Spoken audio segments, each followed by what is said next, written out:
Hey guys, Alex from 7th Hour Films back again with JoJo's Bizarre Adventure. Last time around we had the second mission from the boss, where Aureo, Giorno, and Fugo were all sent to Pompeii to retrieve the keys to the vehicle that will allow them to take Trish to the boss. However, they were caught up in a stand fight at Pompeii. So, yeah, Fugo, we got his backstory as well, but he is currently in a fight with Mirror Man inside of a mirror world. And unfortunately, he has unleashed his stand not in the mirror world, but in the normal world, Purple Smoke. And it's causing some problems. It has a very deadly virus that can be released, and it's also the embodiment of Fugo's rage. So there's that. So yeah, and Aureo was just going to leave him and just carry out the mission, but Giorno won't do that. Giorno won't abandon him because, well, he's a Joestar, so they don't really do that. So, unless it's tactical. So, yeah. Anywho, but Giorno's going to stay behind, and they're going to work on trying to help Fugo. So, yeah. That's pretty much that. Like always, the reaction is down in the description and in the pinned comment for your viewing pleasure. So let's go ahead and just jump right into this episode of JoJo's Bizarre Adventure. Here we go.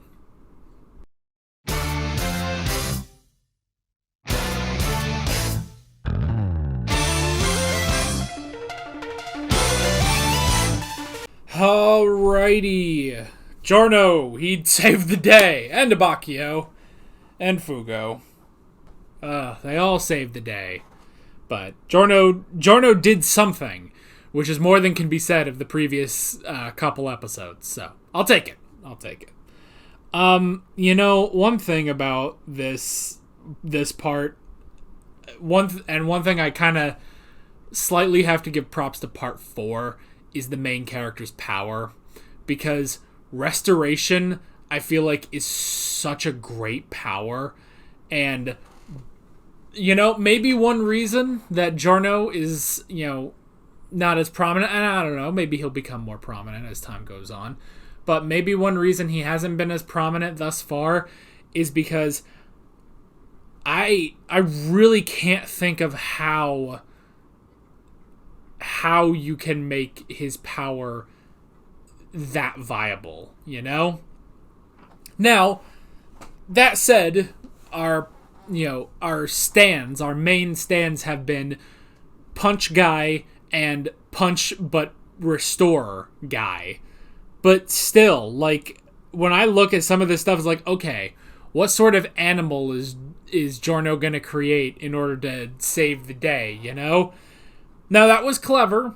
It was clever. All right, he made a snake out of a brick that was born out of the purple smoke, and because of that, its venom, its blood, was immune. So it created an antidote for purple smoke and saved Giorno.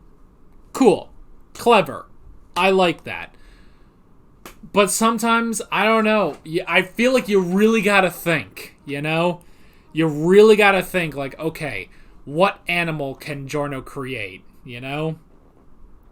What can Giorno create in order to help in the fight, So, but maybe that may even just be, something, like a good help for creativity, because you have to be that creative, You have to, and maybe that's just me, it's entirely possible. I'm just not that creative, and Araki is. Obviously, obviously Araki knew what he was doing. We kind of have to put that in quotes, maybe a little asterisk next to it when it comes to JoJo. But it's a strange power. It's a strange power. It works. I don't know. It works. So I'm fine. Anyway, interesting stuff. So yeah. More fighting in the mirror dimension, which was interesting. Good use, man. Good use of... Well, honestly, just all of their stands. But I I have to say, maybe one of my favorite stands now, like, if at least bumped up to the top 10, I think is Moody Jazz. I think Moody Jazz is definitely a contender for best stand, because, my God, it's so useful, you know? Now, the interesting thing is, so, Abbacchio, he kind of did a rewind in a similar, I mean, almost in a better manner than, you know, in a similar manner to Josuke, but almost in a better manner than Kira did, you know? Because both of their stuff was sort of rewinding. It was, you know, Josuke could restore something to what it was, and Kira could rewind time, you know? It's rewind time. Abbacchio kind of does that too. And he cut off his hand. He cut off his hand holding the key.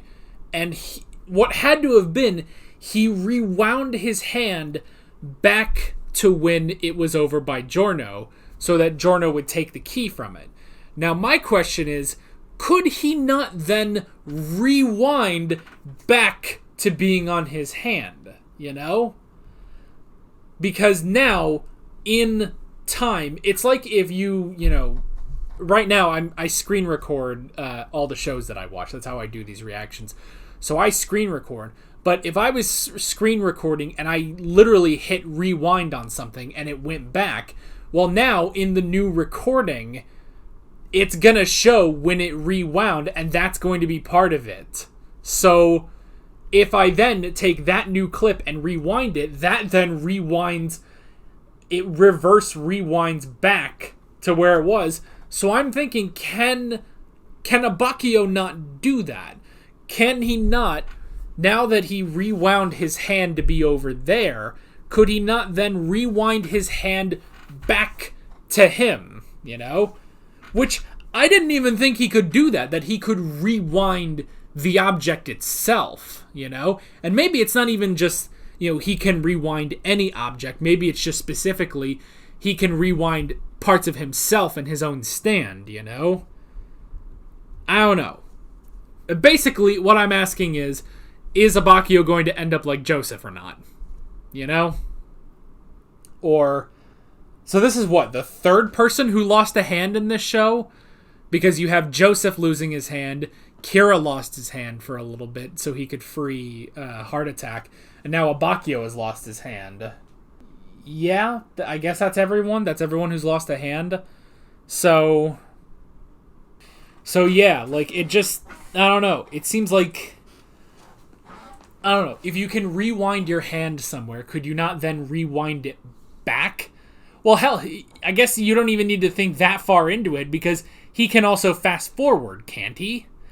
So if he rewinds it back to when it was over there, Giorno takes the key, and then he just, you know, allows his hand to move forward, and it lines back up with him to just before he cut it off, and then you just don't cut it off, you know? I don't know. Maybe. But still, very, very interesting. I love the half and half on that. I thought that was very clever. And just the fact that that he basically just used, you know, because Moody Jazz can transform, he just used Moody Jazz as the decoy, and Moody Jazz was sent in there instead. So I like that. And then the half and half was really, really cool. I like that. So, yeah. And it's interesting, you know, everything with, you know, Abbacchio's mission with, you know, oh, I was given this task by these great people, you know, my entire life is now to serve them, and Giorno has thrown all that away. It's like, I don't know. I get that, but I don't know.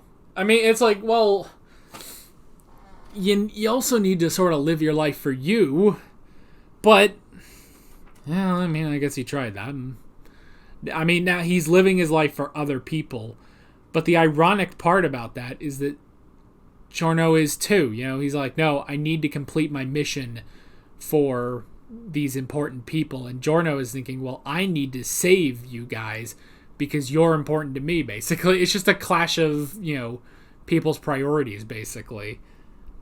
So, I mean, I get it, but then I like how, at the end, when, Giorno is able to help and save the day, but he's like, look, I just, I got lucky that I figured out a way to finish the guy off, but the person really risking life and limb during this fight was Abbacchio. So I like that, and I like Abbacchio saying, like, I'll have to beat your ass later, So I think there is a sort of level of respect there now, even though it's just, even though he was frustrated about it. So I get it. It's all good. And then, Giorno bringing the virus in there. That was clever. And then using that, which it was like a clever idea on like several levels, because Giorno specifically got infected, brought the infection in there, and then he escaped there. He already created a snake in order to find the guy, which meant that they knew where he was. So purple smoke. Now I'm getting things confused again. Purple smoke could attack, finish him off by killing him. It brought all of them back into the normal world, and because he created a snake, he was able to make an antidote. And again, that's where I sort of sit here and it's like, well, I wouldn't know how to make Golden Wind into, a really viable stand for a protagonist, especially coming off of Josuke, who I thought just had probably one of the greatest stands, top 2, if not number 1 itself, I think Shining Diamond is such a great stand, but it was still very clever, and again, that is kind of my favorite thing about JoJo, is how clever and creative it can be, even though, despite the fact that, the whole thing of limitation breeds creativity, stands, though, don't really have limitations. So you would think there's not a lot of, it's kind of the opposite. It's like, well, stands have no limits, so they can do everything. It's like, well, that doesn't do it. But it's not really... The stands, it really, at this point, it really just is a vehicle for the fights, It's just a quick way of explaining how we can have a fight. And then it's not about the stands themselves, it's how clever. It's this sort of back and forth of, this sort of cat and mouse of trying to figure out, who can one-up who, So that's what I appreciate more than anything, is even if you're going to have stands... And yeah, honestly, if you were to ask me, okay, what's more creative, Hamon or stands, I would probably actually say Hamon, because it was more limited. You had to be a lot more creative to do something with Hamon. But by that same token, our main stands, Moody Jazz, Purple Smoke, Golden Wind, they all have their limitations, and that's where the creativity of the fight comes in. I guess it's just that enemy stands, the creativity, yes, you can do anything you want, but at a point, it's like, well, alright, whatever, you can do whatever you want, so who cares? But it is, the creativity comes in with the protagonist. I guess that's what I'm going with, so, yeah. That was a lot I just said. I'm not even sure if I made a point in there or not, but there we go. So... I've come around to stands. I don't know. If you want, though, another thing of limitation breeds creativity, just because I remembered it, when we watched Thus Spoke Rohan Kashibe, there's one stand in that. It's Heaven's Door. And half the time, it's not even the main, it's not, Rohan isn't even part of the plot that's going on, So, you want, and even that, Heaven's Door, well, yes, it can write in a lot of commands. It's not a physical stand whatsoever. So there's a lot of creativity in there too. But I do enjoy what creativity there is, even if you know, you look at stands and it's like, well, you can do anything. It's like, well, yes, I can do anything, but our main characters can't do everything. So, anyway, man, is it like every episode that I go on these big spiels about trying to understand JoJo and stuff? Like, I don't know. I go on these big spiels about JoJo, and sometimes I sit here and think, like, is this interesting at all to JoJo fans, or JoJo fans just, you know, sitting here is like, punch. I don't know. That's not giving credit to JoJo fans, because you're an interesting lot, I'll tell you that. I don't know. Then again, apparently I have very hot takes when it comes to JoJo. So yeah. And did I just go on another spiel? My God, why can't I not stop? I can't stop.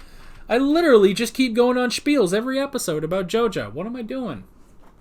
Well, I'm going to end it here before we go on another one. So, bottom line, I enjoyed this episode. I enjoyed the fight at Pompeii. I'm curious to see where we are going next time, now that we have the key to the vehicle that will get Trish to the boss. With all that being said, I'm Alex from 7th Hour Films, and I will see you guys next time. Take care.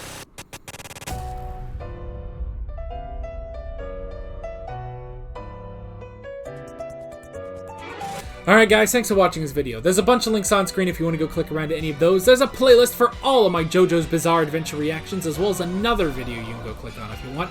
There's also a subscribe button and a Patreon button on screen, as well as other links in the description if you want to go check out any of those. See you guys later.